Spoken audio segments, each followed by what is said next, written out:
Today's one is on the Cheongye Kwan, how it was formed and stuff, pretty much what's in the layer in the handout.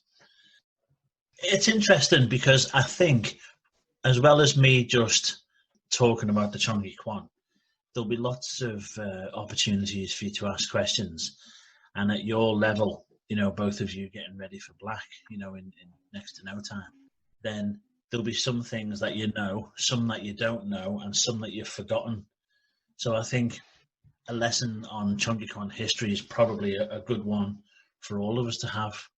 But the important thing is that you remember that you can ask questions at any time. The more you ask, the more you know. The objectives of the lesson are to discuss the Cheongye Kwan, give you an understanding, hopefully a better understanding than what you already have by the end. I'll explain things as we go. Basically, it'll be broken down into me and you reading text on the screen. There are going to be 2 small activities within it, just tiny little things for you to, a sort of growth point, if you like, for you to self-learn rather than just me teaching. And then by the end, hopefully you'll have picked up something new that you didn't have that you can carry forward. How is the Cheongye Kwan formed? So initially from 2005 to 2007. So let's dig in. Remember that you can stop and ask questions at any time. So what's in a name? In English, Cheongye Kwan means School of Excellence. The name is a martial arts name, which is translated and formed slightly differently than that of an everyday sentence name. This is because in general, people choose, like it could be Cookdo, which you could translate as the way of cook. What that would mean is some people, especially Oriental like founders, they would use their surname, and it's just the way of that person, the art of that person. So it's not quite like a normal name. It's a martial arts type of name. So our name is in 2 words. The first word is Kwan, which is a Korean word which means school or place where a martial art is studied. It's not the same as an academic school. So an academic classroom where you learn, that's not a Kwan. A Kwan is specifically for a martial arts place. The second word, Cheongye, pronounced Cheongye, was named after a 6-kilometer stream that flows west to east through downtown Seoul in South Korea. And that the word for stream is Cheon, and the name of the stream is Cheongye, so it's Cheongye-cheon, but that means Cheongye stream. Now the reason I chose Cheongye after that stream is because where it flows from west to east in Seoul, every now and again it dries up and it's just gone, and then suddenly it comes back and it's a vibrant sort of stream that runs through the city. So because of the ups and downs that it has, and yet it always comes back to full flourish, the locals refer to it as the brilliant stream, or the excellent stream. And I thought, not only because Usuhan is the Korean word for excellent, so Usuhan Kwan is a directly translated school of excellence, but we use Cheongye because it surprises everyone. The stream surprises everyone because no matter what happens, it always comes back to being its best. So in other words, it strives for excellence, which is what we stand for. So the name just seemed ideal for us. So we ended up with Cheongye Kwan. I will pause as I go through these slides just in case you want to jump in, but feel free to interrupt me if I'm talking, if you need me to elaborate on something. So this is the logo. The logo, like with anything, like a car badge, or anything, that the logo of something that says this is what it is, that's what people see. So generally it can be, like in Honda or Hyundai, they just have a H, but some logos are a bit more elaborate. So in the case of martial arts logos, as with ours, I put ours together things that mean something. So they have martial arts significance. So rather than it just being a badge with a kicker in, I made the colours and the constituents of the logo to have specific meanings. And what you can see on the screen now, as you've seen before, is just what the individual things mean. So when you put that badge together, you're not just wearing on your uniform something that says, oh, I do, karate or whatever. It's, there's a lot more behind the logo because it represents what you're doing for yourself through studying our system. So to find out a bit more about the system, just a brief history of me. I started my martial arts career in 1979 when I was 9. And I started in judo with the British Judo Association. So the logo's at the side of the arts that I did.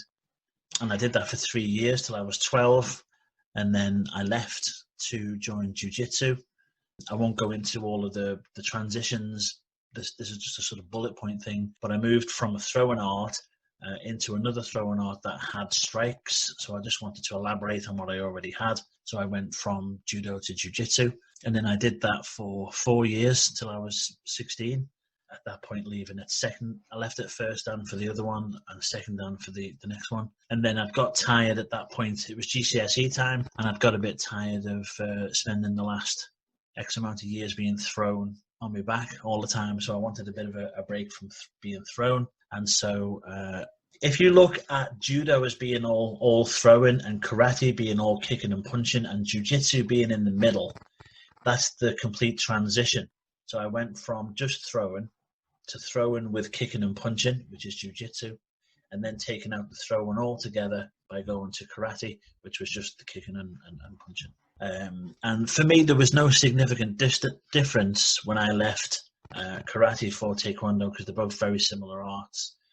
The only reason I left was because I wanted to add something more than what I was already getting. So it was, nobody really has the time to do 2 arts. It's financially stressful and also eats up a lot of your time. If you're doing 2 or 3 classes a week in one and you do 2 arts, then that's 6 nights.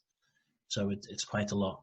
So I wanted to move from a power-based art to focus more on being more relaxed and build some more speed instead of power.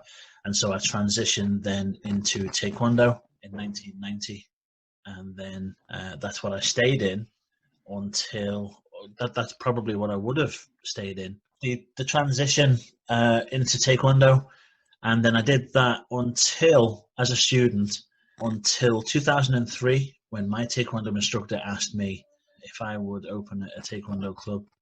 So I opened that club in 2003, our club, and it opened just as a Taekwondo class. And then I thought, when I was teaching, I thought I was leaving the students open to attacks that they were vulnerable of, but I couldn't teach them anything different because I was confined to the rules of the art, and I didn't feel I was giving my best as a teacher.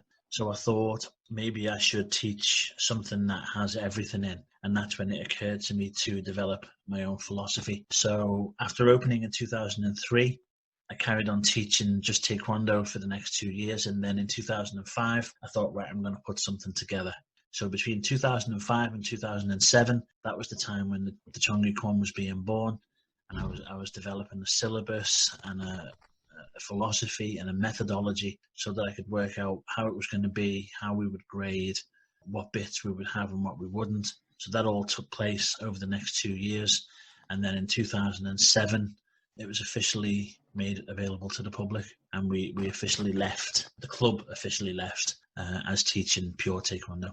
I've continued to grade in each of those arts other than judo ever since, so that my development can continue, so that I can still have the resources to be able to put into our system, so that the students don't have to have the head sort of filled with all the different philosophies and rules and regulations. I do that on behalf of the art, and then all the financial side of that and all the baggage that I have to carry from the different arts, they just stay with me. And then the stripping of it down to what is essential for Cheongye Kwan is then just put into the philosophy that you study. So basically what I've just said, in 2003, age 33, I was asked by my instructor to open a Taekwondo club, which I did. The school ran for 2 years until in 2005, I began to move away from the traditional and classical styles of martial art and began the foundations for the method that would become Cheongye Kwan, and the doors officially opened in 2007. So, evolution and change. What is the Cheongye Kwan? The Cheongye Kwan method of martial art is based on an amalgamation of a concept and technical skill. So from the concept part of it, students are taught to learn the concept of how the body moves, how it responds and how it reacts in different situations by developing naturally occurring mechanisms that they can then apply to situations that require it. A defensive technique used from a natural reactive posture will always be faster than a recall technique. So something that you react to is faster than something you have to think about and then employ. The technical routines are practiced to learn tactical skills within a range of scenarios. Adding the concept and the technical skills together are the foundation for the method of Cheongye Kwan.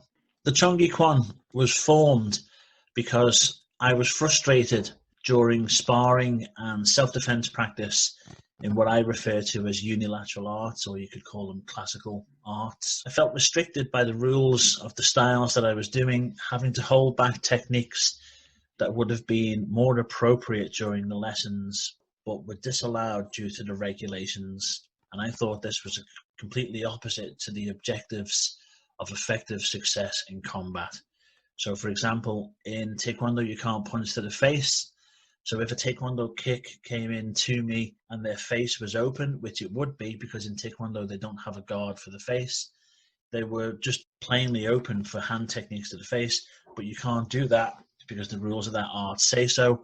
So therefore I was having to hold back techniques that would have been more effective and knock the person out, but I couldn't do them because Taekwondo says you can't punch to the face. So those kind of restrictions are what made me think one art isn't good enough on its own.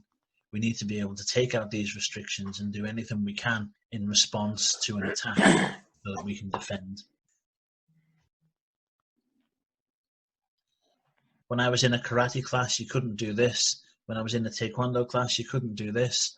But my partners were open for techniques that would have ended the fight, but you couldn't do them because you were bound by the rules of that art. So how come you can't punch to the face, but you can kick to the face? Taekwondo considers itself a skilled art, and the primary statement that they make when a student asks that is anyone can punch to the face. So if you're teaching a Taekwondo class and you get someone in off the street and say punch him in the face, they can do that. But 9 times out of 10, if you get somebody in off the street and say kick him in the head and knock him out, most people can't do that because either they can't kick that high, but even if they can lift a leg that high, they can't kick effectively if they're not trained. So Taekwondo only wants to work on the skills that aren't instinctive. Taekwondo thinks anyone can punch to the face, so we'll spend our time just working on the kicks, which is a good philosophy to spend time developing a skill that could be neglected, but to completely rule it out. I don't know, it might be a stupid question. This is not just based on a sport principle then, rather than a self-defense principle. Well, ITF Taekwondo is the Taekwondo that came first, and that is pretty much Korean Shotokan karate. And in that version of Taekwondo, the first version, you can punch to the face, but it's only semi-contact. When Kokuwan Taekwondo came about, when the masters separated from that first version and formed Kokuwan Taekwondo, they took the punching out.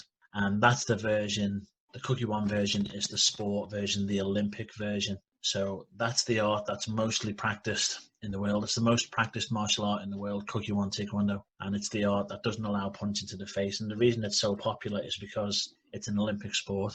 If you're in self-defense mode on a street level, it just doesn't make sense, does it? It's got to be classed as some kind of a sport action then, if you can't punch to the face.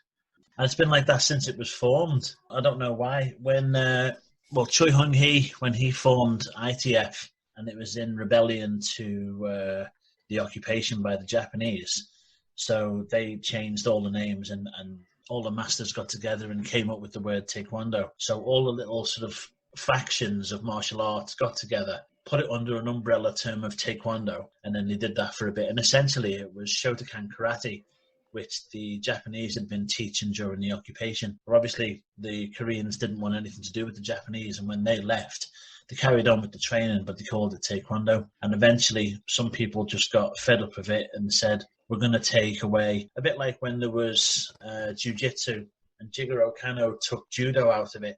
He didn't want the strikes, he just wanted the throw-in. So it was the same with Taekwondo. When Taekwondo was there, and then the masters said, we don't want punching to the face, we don't like this semi-contact, tip-tap rubbish. If you're fighting, you should be hitting hard to knock out. Different variations. So we took it out. So the one that we practiced, the Cookie One version, is the full contact one, the knockout one. But for some reason, you can't hit below the waist, so you can't kick to the legs, you can't sweep, and you can't punch to the face. So as with most martial arts, that's what I was finding. It had its strengths, but its weaknesses. So the idea was to come up with a good philosophy, a good system, where students didn't say, they weren't training in something and thinking, it's a good art, I like the club, I like the instructor, I make some good friends, but it's got some weak areas. I didn't want anyone to be able to say that. I want my students to go away thinking that they've done whatever they needed to do to make that art successful for them, because there are no limitations. That's what I try to have out there. The idea is to be, I think all martial arts have the same principles, and that's why they're all good. And if the instructor's good, the first thing he should be teaching is that we're not training to fight. We're not there to be able to be fighters. We're there to be better people, and therefore develop ourselves that we can de-escalate and not have to fight. That's what we're trying to achieve. But if we have to fight, we want the skills that we can be successful. And I believed that any training you were doing that restricted your possibility of success was just obsolete. I was determined to make sure that people were aware that a new style had not been created, but simply that restrictions had been removed, which could now facilitate a more natural and individual form of expression for its students. Unlike purist or traditional martial artists that mostly just do what they're asked to do, Cheongye Kwan practitioners are expected to question and research everything for their own development. So me teaching you now, and eventually as black belts, if you decide to open a club, you teaching your students, none of our students should ever be, I don't expect you, and you shouldn't expect your students to just follow you blindly. If they've got questions or concerns about the technique and the validity of it, whether it would work for them or not, then it's your job, as it is my job for you, to come up with ways to either show you that that technique can be effective if you apply it correctly, or to amend it to a way that it is more usable for your natural skill set, as opposed to me saying to you, this is how you do this punch, and if it doesn't feel natural, tough, just practice it 10,000 times and eventually it'll become natural. So practitioners utilize feelings of reactive defense and then subconsciously respond with the least amount of thought. Cheongye Kwan is the name used for its practitioners to identify with the expression of their martial art, and does not condition them to conform to standard set ways of doing things by using set doctrines and policies that will ultimately restrict them. It does not collect large quantities of rigid techniques that hinder and confuse them, but rather it eradicates the static and unnecessary bulk to leave crisp, sharp, unimpeded reaction. So rather than you learning a big load of syllabus just so you can pass each belt, the idea of that to us is alien, in that you don't want to be collecting anything. You just want to be training on a constant one-to-one basis, having things thrown at you and seeing how your body reacts to that. Do you look away? Do you flight, or do you fight? Do you run straight in? Are you hot-headed? Are you timid? Whatever your natural things are, it's a matter of tweaking them slightly, but then making what you are work for you by adding quick, sharp, fast techniques, rather than going to a club where you practice basics for 10 years. And once you get your basics down right, then you can move on to a little more difficult and more complicated techniques. And the more complicated something is, the harder it is to recall at the time when you might need it. So the Cheongye Kwan philosophy is to not have anything to recall, to just develop reactive techniques. The ability to use any technique effectively during a fight comes from the Cheongye Kwan exposing its students to elements of defensive and offensive techniques that work for them. And that's the primary thing of Cheongye Kwan, such as judo throwing, or Ju-Jitsu locking, or Taekwondo kicking. So each of those arts have exceptional benefits, but they all have weaknesses. However, we don't have the weaknesses of those arts, because I've took them out, or what I consider to be the weaknesses.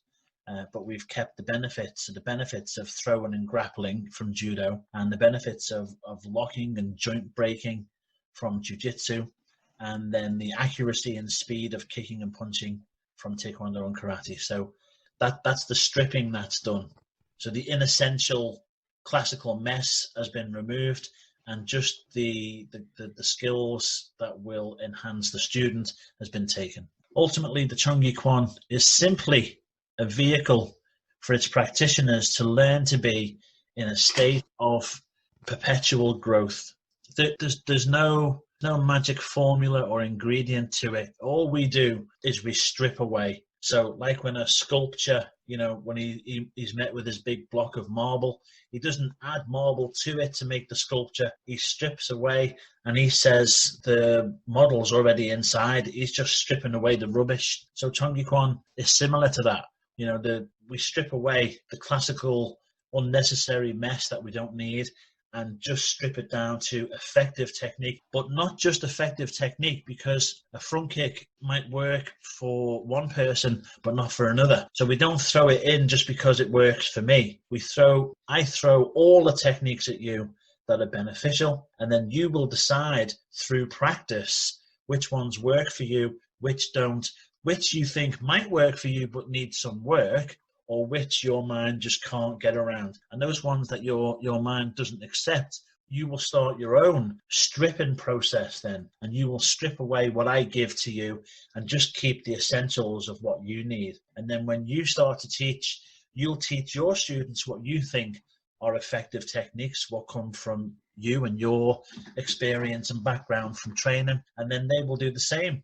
They will ignore the bits that you give them that they don't feel works for them, and they will bring it down to the point of the skills that are more beneficial to them, eradicating everything else. And that's essentially what we are. Because we came from Taekwondo, because the club, we didn't come from Taekwondo, but because the club was a Taekwondo club when the Cheongye Kwan process was initiated, we kept, although we changed our uniform, historically we kept the belt structure. So students progress by using coloured belts. The order of the belt colours has been adopted from the Kukkiwon belt system. So the ranks that you take as students mirror the grades that Kukkiwon Taekwondo students take. So, for example, a red belt in Cheongye Kwan has been training for the same amount of time as a red belt in my instructor's club, Master Davis's club, because it's the same grade, the same rank, if you like. The simplest way to define the Cheongye Kwan is to say that it helps students to go beyond technical skills by helping them to use their own particular mental and physical attributes. Unlike classical or traditional martial arts, such as karate, applying a dictionary-style definition is difficult about the Cheongye Kwan. And that's a good thing, because combat itself is difficult to anticipate or predict. And just like the unpredictable nature of conflict and confrontation, a definition is impractical and restricting. So what that means is, if someone says to you, what do you do? And you say karate, and they say, oh, what's karate? Well, we do katas, and we do kicking and punching, and we go to competitions, and you start to list things like, that's all it is. Karate is just this. That's what you would describe to them. So you're restricting and confining your art into a definition of criteria of things that you do. And that's restrictive. Not only does that make the student think in his mind that that's what he's doing, therefore limiting his development because he thinks it's only on a certain spectrum, but because we don't have that in the Cheongye Kwan, there's no dictionary definition of what the Cheongye Kwan is. It's an expression. And if I asked, if I got Sky Sports in to interview Pete and to interview James, and they said, what is Cheongye Kwan? Once you get past the basic questions that they ask, what is the art? The definition that you give should appear different, because how you've used it you've applied it to fixing things within yourself, both physically and character-wise, and what you've needed to fix physically or what you needed to fix from your character will be different from student to student. And therefore, how they've used the art to make those changes in themselves should give a different way of explaining what it is. So that's why we can't give a classical dictionary definition, because we can't pigeonhole it like that. It's too varied, it's too big for that. What type of students study this system? Most people who study classical styles of martial art do not want to reassess the dogma of their style, because it forces them to accept that there are weak areas that should be corrected. And so they continue in ignorance and sometimes rebellious arrogance to follow ancient doctrines because it is their traditional mandate. So if you have a student who's a second or third dan, so they've trained for, maybe 8 years or so, and they know that katas, the choreographed moves, don't really work outside, and they've noticed other flaws, like, if it was Taekwondo, they can't kick to the legs or they can't punch to the face, so that they know there's flaws, but they've done it for so long now, and they've paid so much money to get to the grade where they are, and they've invested so much time that they're reluctant to leave. They're just happy to stay with it. I'm a black belt now, I'm a third dan now, and so I'll just carry on with this. It's good enough for me. And then if they're challenged on that, if somebody says, well, why don't you go and do Cheongye Kwan or Krav Maga or Jeet-Kune-Do or something more flowing that doesn't restrict you the way your art does, they become an arrogance, I think almost a defense. And from what I've seen in my conversations, not a defense of the art, a defense of why they need to stay, because they know that there are flaws, but they're not prepared to do anything about it. They're happy to just stay and do it. And I'm not talking about, say, somebody who's later in life and just wants to do an art for a hobby. They don't really care about fighting and self-defense. Want to, keep fit and make friends and do something social. Any art will work for that. We're talking about people who do it for fighting reasons, whether it's self-defense reasons or for their job. If they need to learn to fight for the job, maybe law enforcement or, private security or anything like that. To stick in one art that has limitations just doesn't make sense. But if they've trained long enough to be relatively good at it, then they don't really want to be told by other people, why don't you go and do this, because they're too invested. So the Cheongye Kwan's not like that. We don't have that classical mess. We don't make our students abide by any ancient rules and dogma and doctrine, and we do it this way because it was done this way 3,000 years ago. Well, that doesn't make sense. Just because this block and this kick was done like that 2,000 years ago, if I'm attacked outside, I want the most modern scientific variation of this block. I don't want virus protection from Windows 98. I want the latest one for Windows 10 because the other one's not effective anymore. So in that vein then, in that thread, choreographed drills. Some martial arts schools try to add self-defense practice within their style, but then they resume back to the practice of choreographed forms and pre-rehearsed systematic drills. This is not only confusing to the struggling practitioner during the class, but more importantly, it will create nothing more than panic and confusion during the time of combat when they realize pre-designed drills are not effective, as it takes time to have to think. It takes too long to think about techniques. If you are being attacked by someone and the punch has already left, the train's left the station, and you have to react to that, but you have to think about what to react with first. So you don't have time for that. So that's why in the Cheongye Kwan, nothing we do is choreographed and nothing is rehearsed. Nothing is pre-designed. Everything is fresh. I might have a lesson plan or an idea of what I want to teach that night. So if I was looking at having students develop blocking techniques for headshots or grappling on the ground, trying to get out of someone trying to put you in an arm lock when you're on the ground, I might have an idea of what I want the students to work on that night, but it isn't a predetermined thing. So, it's difficult to articulate that, because when I'm demonstrating a scenario, if James throws a punch and I block and I do a technique and then you go and practice it, the difference between that and say, a Jiu-Jitsu technique or a karate technique. The technique that I demonstrate in that scenario isn't written down. It's not pre-designed. It's not, this is the arm lock you're going to practice tonight, because it's part of your syllabus, and so you need to perfect that and get it right. That's Jiu-Jitsu or karate or something else that uses arm locks. I might do a defense against James and then do an arm lock, and then the student goes and practices that, but it's not written down. That lock, that specific lock, isn't a requirement for your grading. There might be an element of a test that says demonstrate some arm locks or demonstrate some angles, but it's up to you to react with them. So what I look for in an assessment, in a grading, is I will say to you, punch this person in the head several times. And the defending person, I want you, for a couple of seconds, try to defend with locks or try to defend with a particular kick. So I'm not saying only use side kicks for this or only use a straight arm lock for that. By doing that, I'm saying to you, you're going to have to think a little bit, because if I say to you, only defend with arm locks, I'm not telling you which arm lock to do.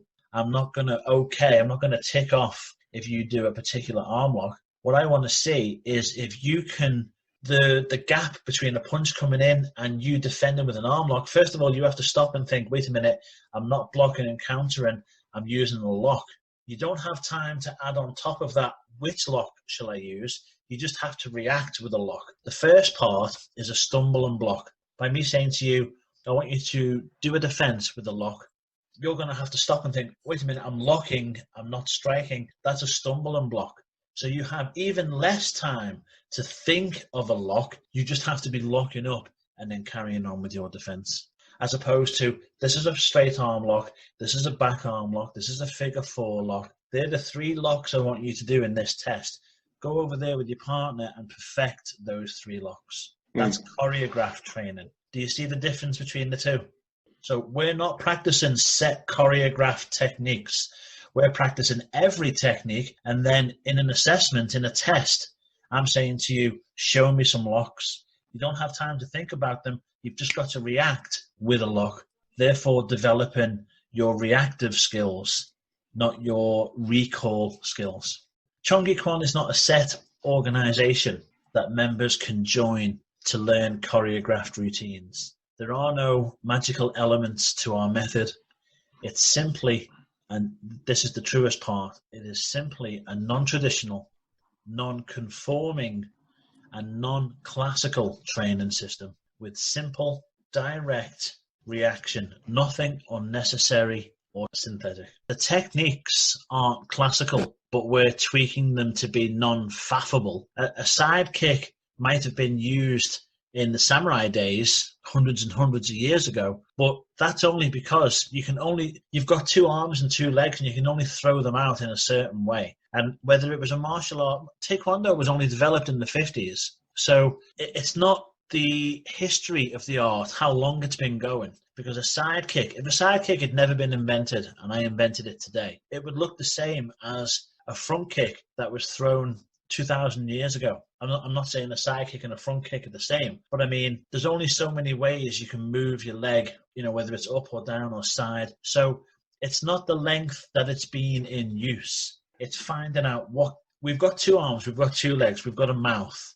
What can we do with them? It's not about if they punch high, I'll block high, but then hit low. And therefore I've developed, it's not about the historical, it's about using what you've got to be effective. And the best way to do that is to get rid of the classical mess or fluff, whatever it was that Pete called it.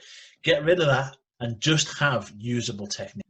So why is there no sport aspect in Cheongye Kwan? There's a need, to be honest, in the promotion of sport within martial arts. And instructors need to make sure that their members realize that they're not practicing a traditional form of self-defense if it's a sports club, because it'll have rules and regulations and limitations, which is why it's not realistic or a practical martial art. Because some students get confused.